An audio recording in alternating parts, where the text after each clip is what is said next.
हमारे चैनल को सब्सक्राइब करना और बेल आइकन को प्रेस करना ना भूलें। Hello everyone. Another heartbreaking news has just arrived that a 69 years old veteran of the USMC and the CIA has reportedly passed away.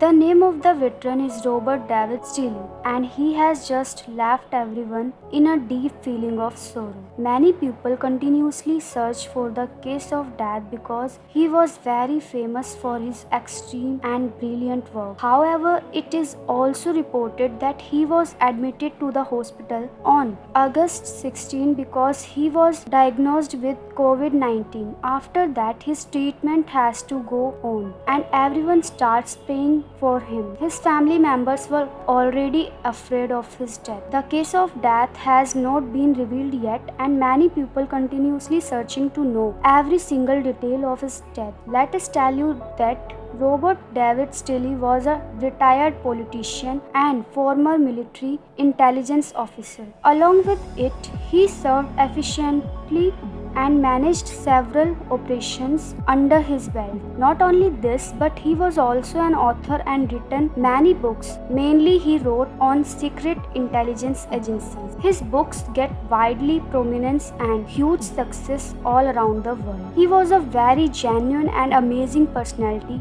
who inspired a lot of youngsters. He was a very dedicated person who served the US government as a member of the United States Marine Corps for 39 years. After knowing his intelligence, he took to work at a Central Intelligence Agency. In his career, he commanded many secret enforcements and shows his ability and intelligence to the entire world. Along with it, he was also nominated for the prestigious Nobel Peace Prize for his humanitarian works, but he was not able to win the award. Robert David Steele was reportedly contracted with COVID-19, but the real case of death is yet to be confirmed. There is no official confirmation regarding his case of death. He was actually a very prominent and talented personality who shows his real spirit towards the nation and dedication to his work. Our deepest condolence to his family members because they are going through a very tough time and they need the support of everyone. For more updates, keep visiting our channel and do subscribe. Thank you.